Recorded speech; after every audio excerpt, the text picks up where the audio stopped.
IPMNation.com.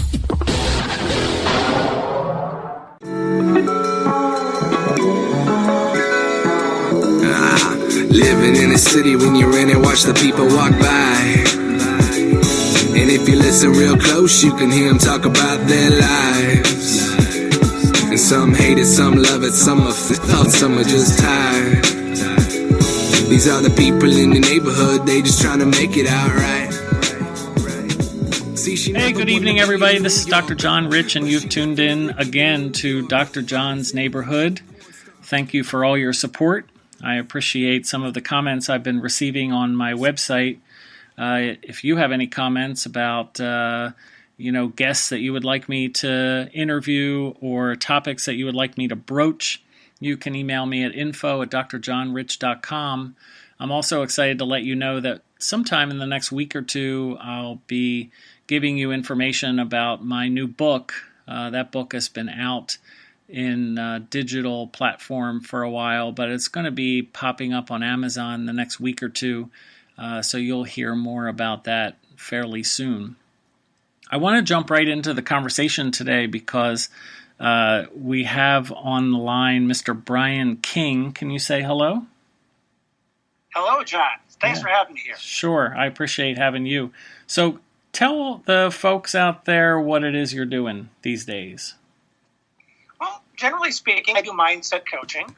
A moniker given to me by one of my coaches is the Mindset King, which we'll go into in more detail, I'm sure. Okay.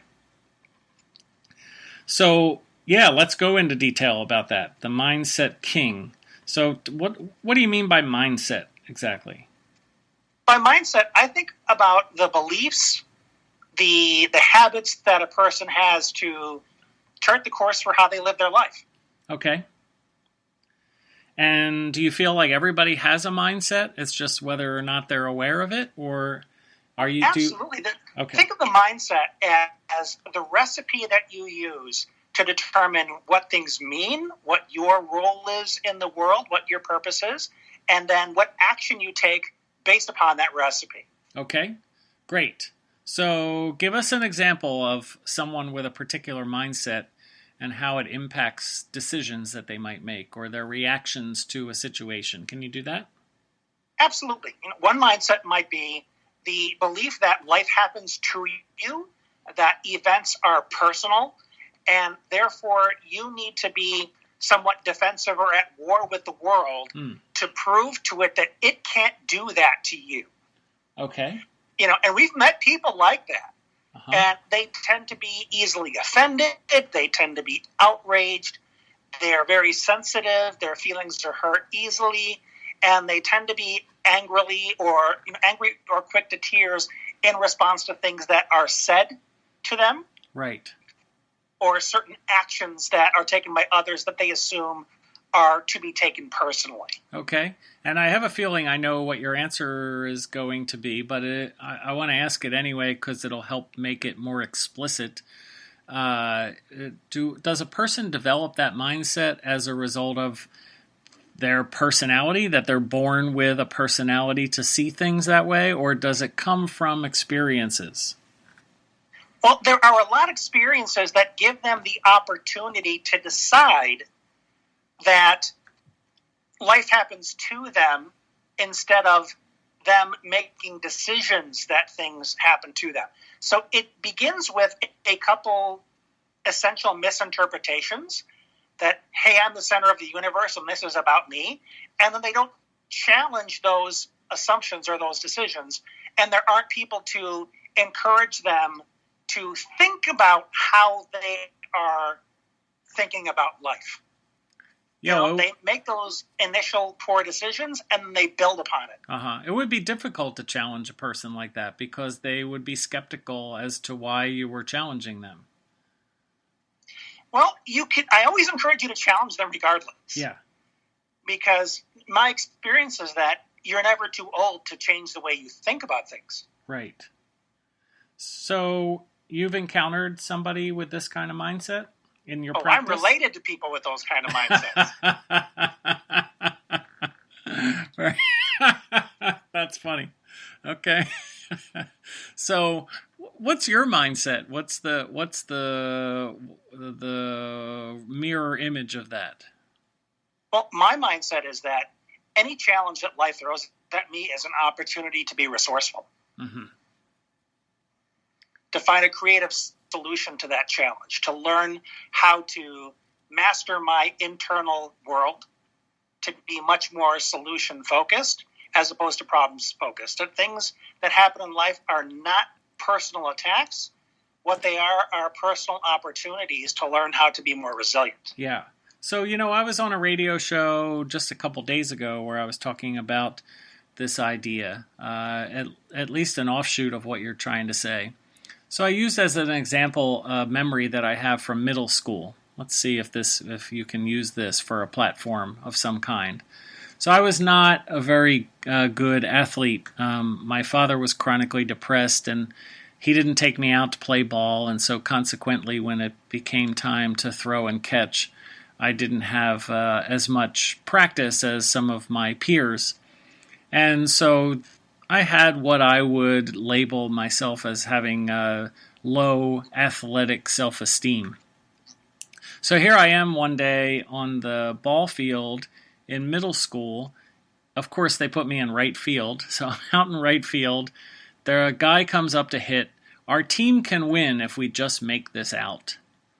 And I'm thinking to myself, please don't hit it to me. Please don't hit it to me. Dear God, just do one favor and don't let the ball come my way.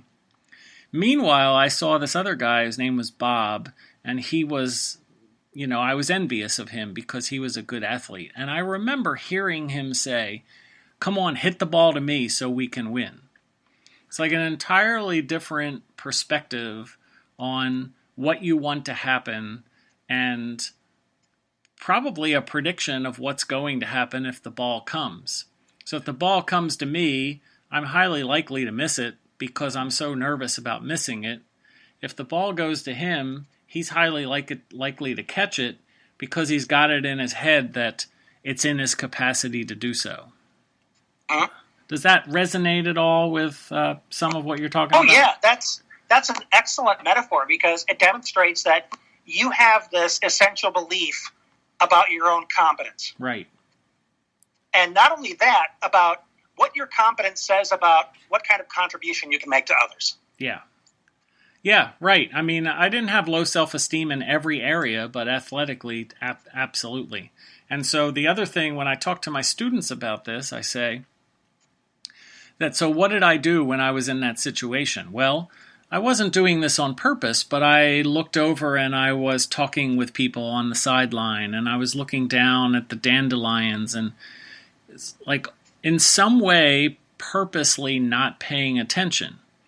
And why would I do that? Because then if the ball comes and I miss it, I have an easy out to explain why I missed it. I don't have to admit that I'm no good. I can just say, well, I don't even care. This game is stupid. I wasn't even paying attention. I'm so bored, etc. Whereas this other guy is ready for the ball to come.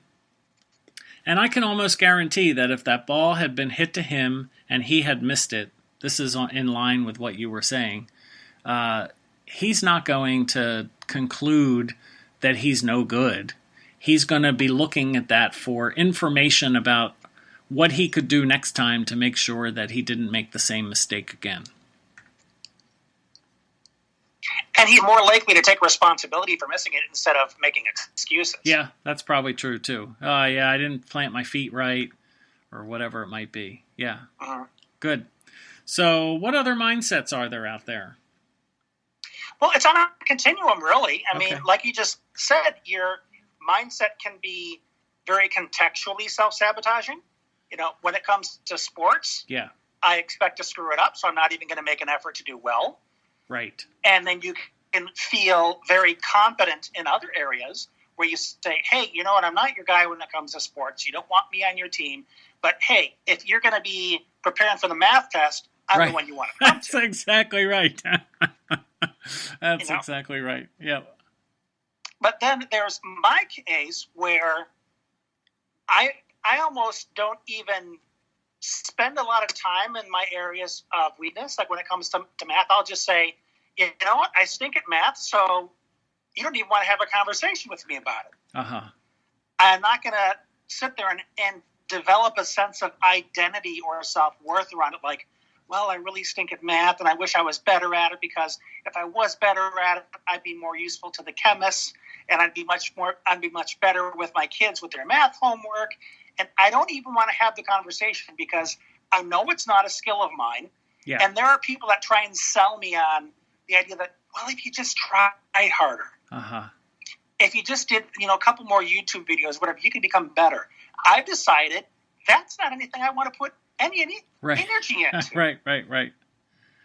Yeah, I think I have some of that difficulty myself. I feel generally pretty confident to put my mind to something and accomplish it.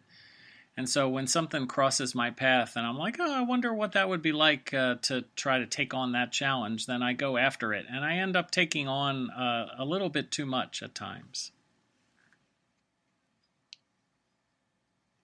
Well, if you try and be too much of a generalist in life, you can shoot yourself in your own foot that way. Yeah. People that want to be good at a lot of things because at any given time, a certain ability might seem sexy to you. Right. You see somebody that you admire and they're really good at something and you see the attention they're getting and say, well, I wonder if I'd be good at that. Why don't I give it a shot? Yeah. And then you put some energy into it and find that, it really doesn't resonate the way you thought it would, or it just ends up being, boring to you, or you just don't have a natural inclination to it. Right. And the more you try, the more you find you're frustrating yourself. And it isn't a matter of you not sticking with it long enough. It's really just a matter of, that's just not within my natural skill set. So I best leave it to somebody else who's born to it. Yeah. And I'll stick with the stuff that I really rock at, like my zone of genius. And that's where I'll make my contribution. So you would not recommend that a person who tries something and fails assume that it is an indication of their global lack of worth. Oh, yeah, I absolutely would not recommend that because, so many of us, and that's, really a sin of the school system where they encourage us to be generalists and be really good at a lot of things. And I give it to those straight A students that can really rock it in every academic area. But I think it's fair to say that once they graduate and find their career path, they don't end up using all that stuff. Yeah, right. They focus in on one specific area, and that's where they end up shining. Yeah, well, that is interesting. I mean, there's definitely a lot about our schooling that is a mismatch with what it looks like after the schooling is over. And especially because our school system is not a match for what society is wanting from us. Yeah. Society wants us to be specialists, and I'm waiting for the school systems to catch up with that. Right. Nice.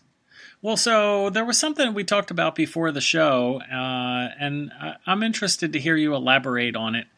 I was talking about how people like you who have dedicated at least part of their lives to helping other people live better lives and really take note of how they can achieve their potential, in my experience, come from two distinct paths. They either came from very safe and secure homes, and their parents were just rock stars of the parenting world, and so they grow up feeling confident and resilient, and they can take on risks without it attacking their self-worth.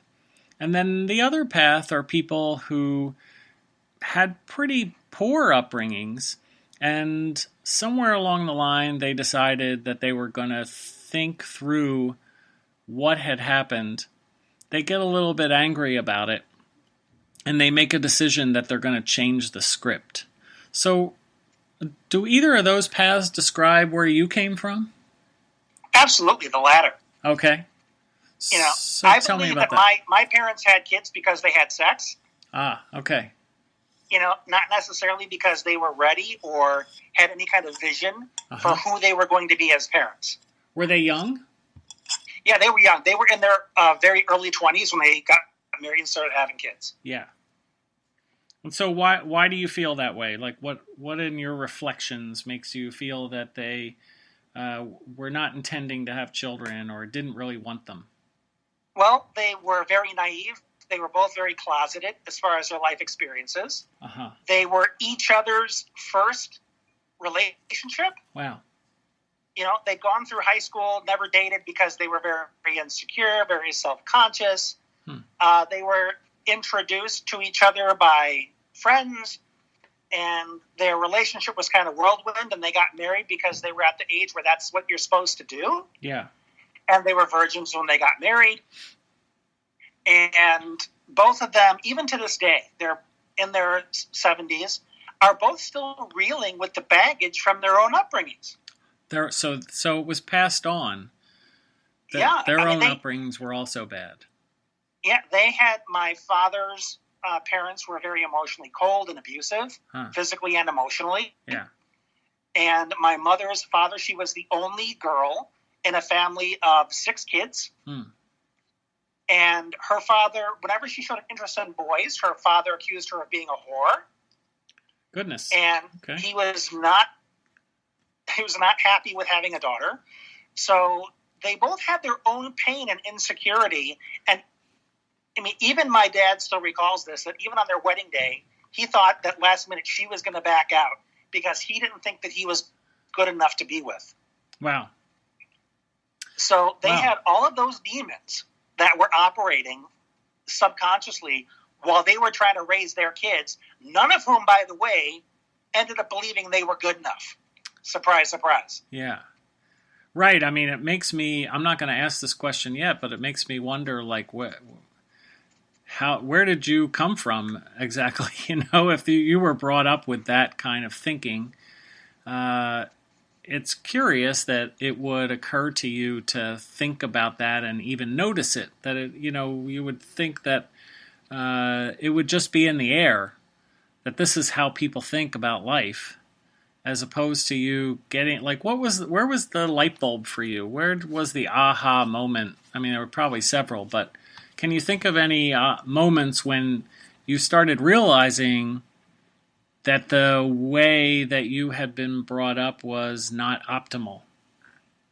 Well, what was kind of weird, and I don't know what to attribute this to, but my entire life, while my peers were bullying me and my teachers were saying that I was, you know, I wasn't trying hard enough and I was too dreamy, because I grew up with undiagnosed dyslexia and ADHD, which I now find out my dad is dyslexic, my mom has ADHD, my dad also has Asperger's.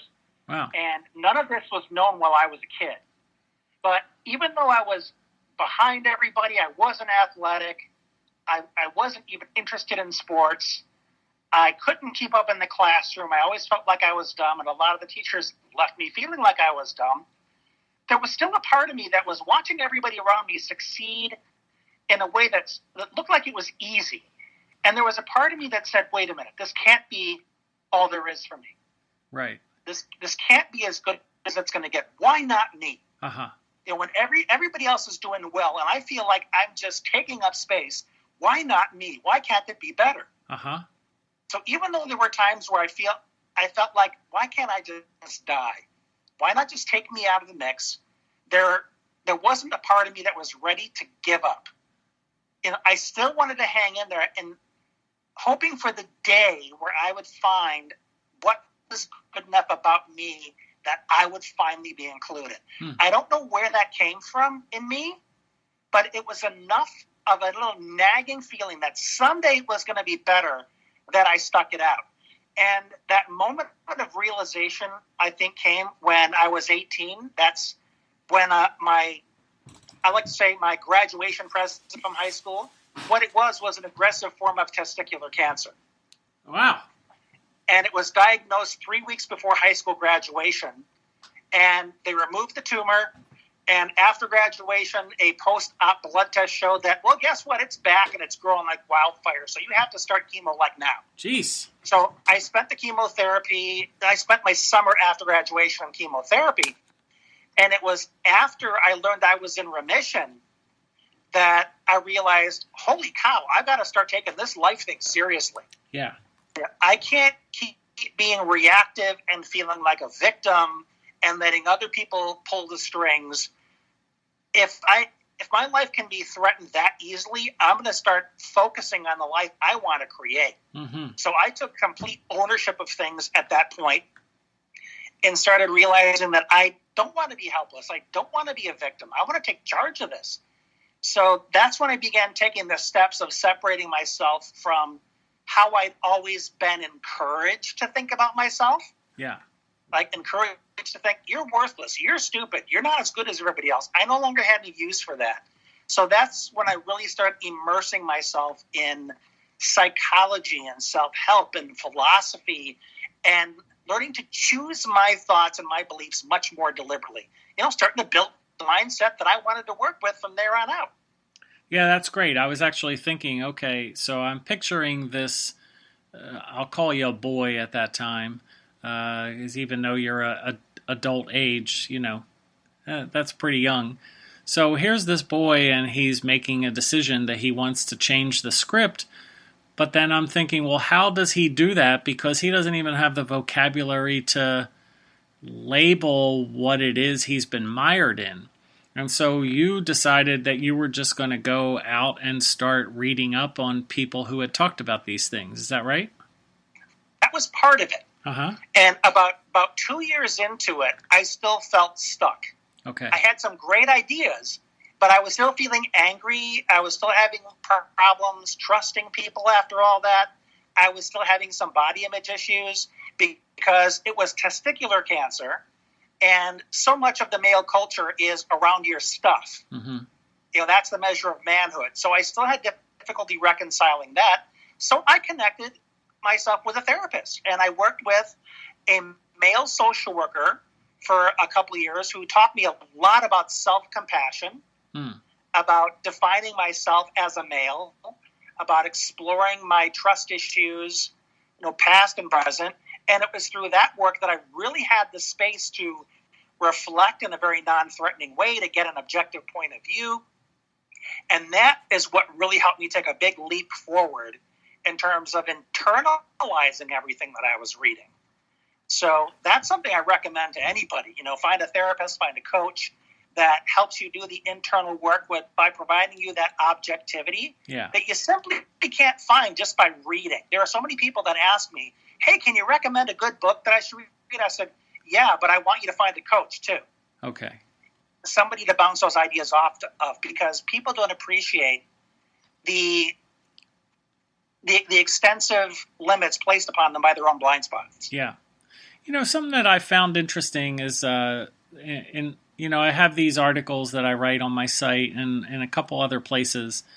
And there have been a couple articles where I've written about feeling worthless or feeling like, having a low self-confidence and these kinds of negative thoughts. And those get lots more hits than a lot of the other articles. It seems like this is a pretty big problem for a whole lot of people, and I wasn't really aware of it because it's not like they're out there sharing that explicitly. Yeah, the undercurrent of the human psyche seems to be, I'm not good enough in some way. Yeah. And when you speak to that, you are speaking to humanity. You're not just speaking to a particular niche. Yeah. So it doesn't surprise me that it has a broader appeal. Yeah. So then that brings me to ask, you work on this all the time. If you have a person who is convinced, who has this mindset that they're no good, how do you break through to a person and convince them they are? Like, you can't just take somebody who thinks that they're no good and say, well, actually you are good. And they say, oh, great, I am good. And then that's the end of it. So what kind of tools do you use, or strategies or activities or whatever it is that you do in your coaching to get people to gradually trust a different kind of message? Well, the first thing that's important is that my role isn't to convince them of anything. Okay. Because it's my agenda then if I'm trying to convince them of anything. Okay, good clarification. What I want to help them do is improve the quality of their thinking. And the first question I ask them, if they come to me and say, well, I've always felt like I wasn't good enough. My first question is, well, when did you decide that was true?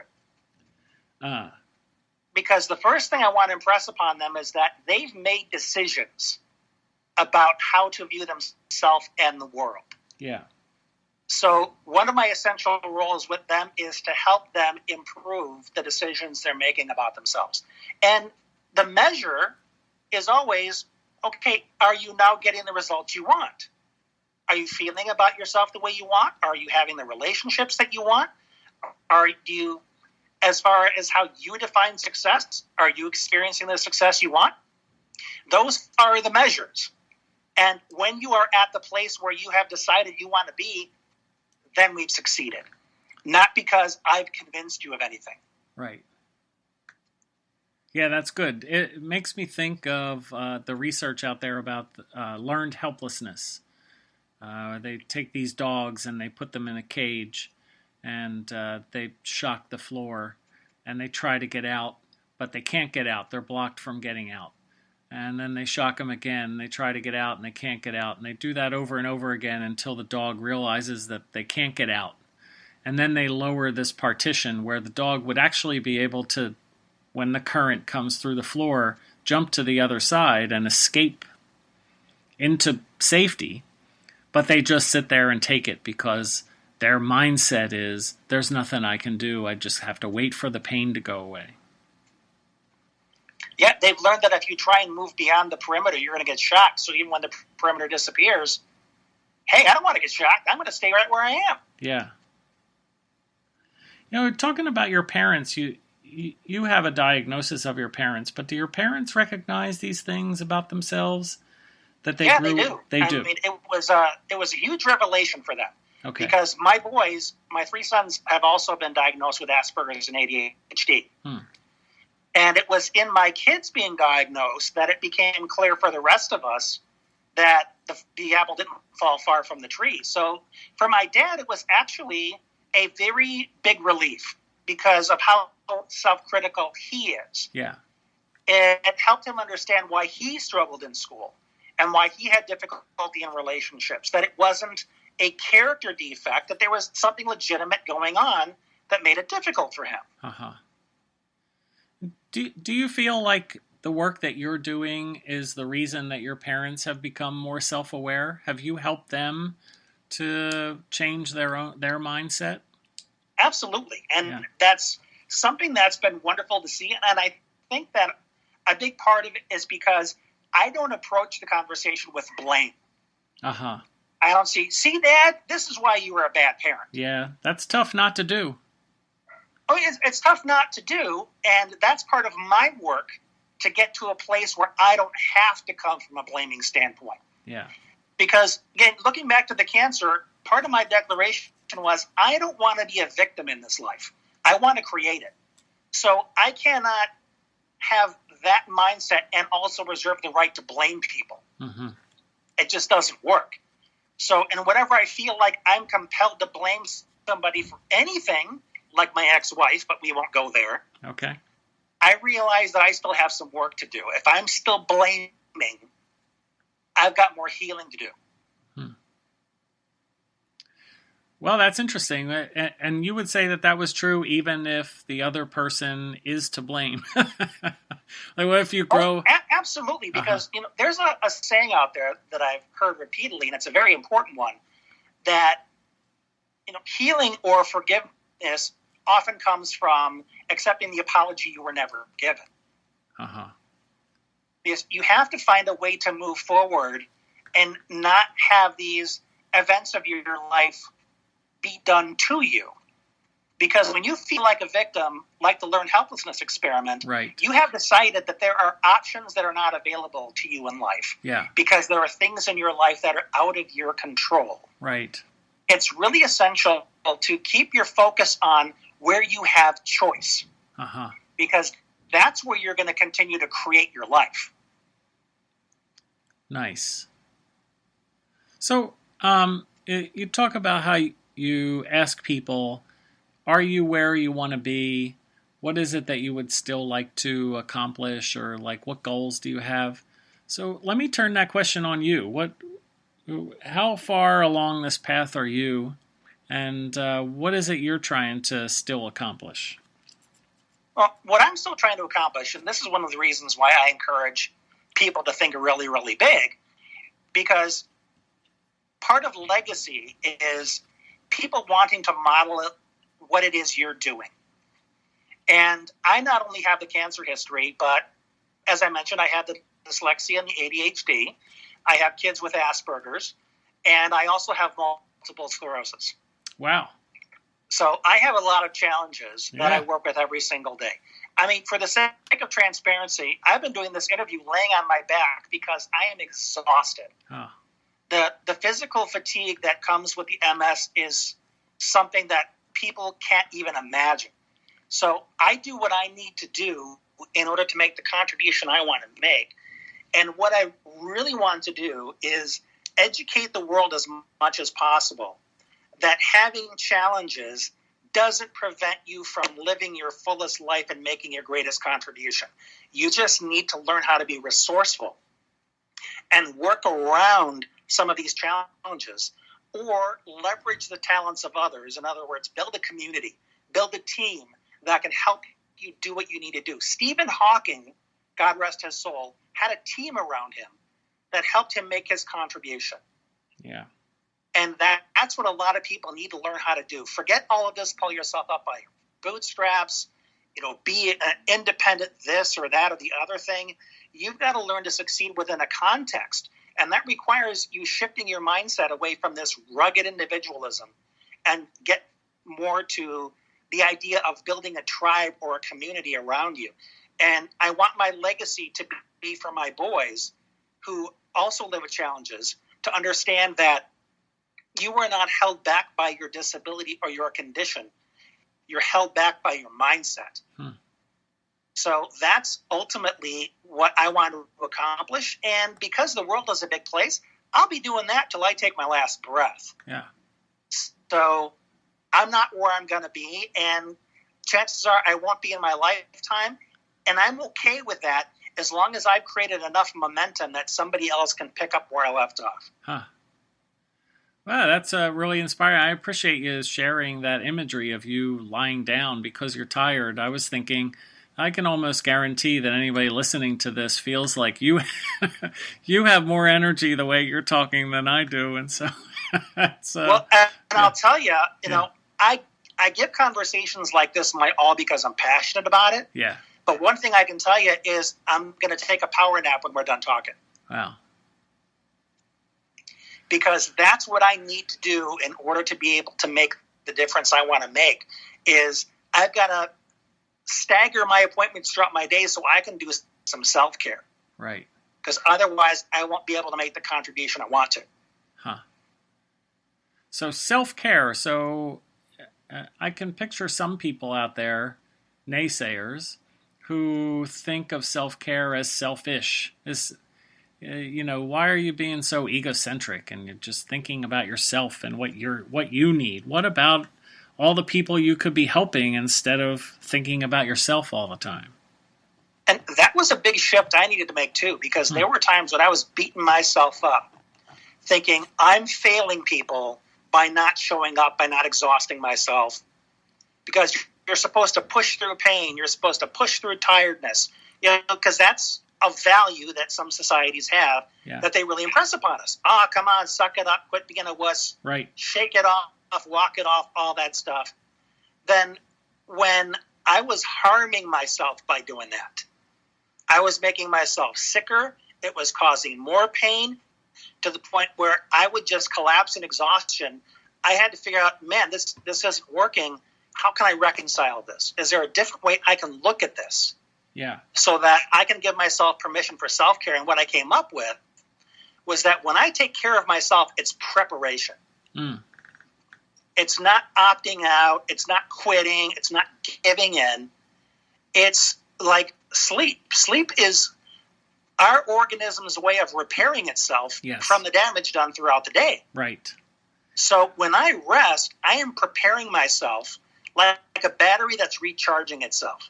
Yeah. When the battery runs out of juice, it's not a loser battery. It's not a quitter. It ran out of steam and it needs to recharge. Just like you need to eat, you need to drink, you need to rest. It's all a preparation for your next action. And by making that downtime quality downtime, when it comes time to pull the trigger again, you can rock it because of the quality of the self-care. So that's one of the things that I really make a point of doing well. When I rest, I know how to rest well so that when I'm done, I can show up really strong. Yeah. Yeah, I've done some counseling with parents who are at their wits' end because their kids don't go to sleep. And a good number of them say that the reason that they're at their wits' end is because they're also not going to sleep. And I encourage them to try to use the community around them to get themselves some sleep, because I say, whether it seems selfish or not that you're not spending every waking second around your child, you're going to be a better parent when you're interacting with your child if you're well rested. Absolutely. Yeah.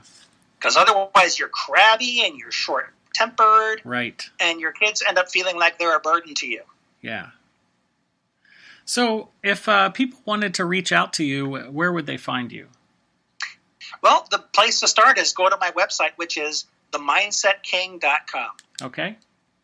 And what kinds of products or services or, information would they find if they went there? Well, they're going to find the coaching services that I offer, as well as link to my podcast, which is also called The Mindset King. All right, great. So I told you that I like to often end with a question, and I want to ask you that question right now. And that is, what is the best piece of advice you've ever received? The best piece of advice I've ever received is a quote from Steve Martin, who said, "Be so good they can't ignore you."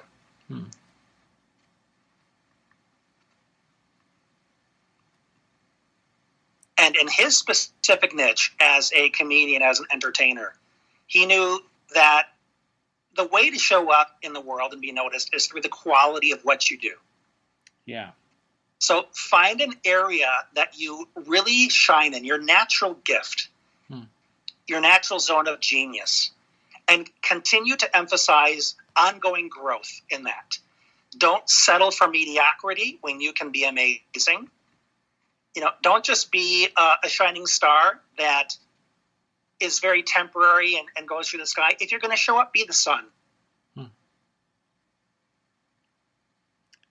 Well, once again, that's probably a difficult thing for people who are mired in this kind of negative mindset that you often talk about.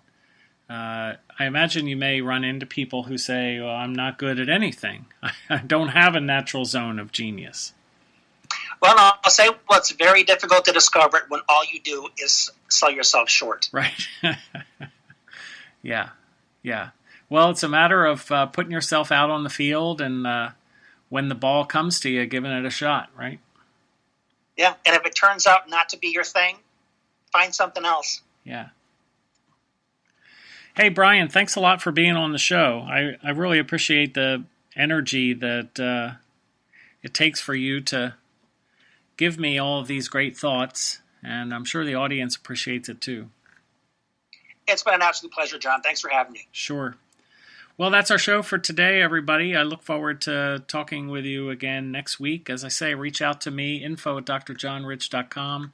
If you have suggestions, you want to be a guest, you want to advertise on the show, or you have some other thoughts that you would like to just toss about, I'm available for counseling and just generally life coaching purposes.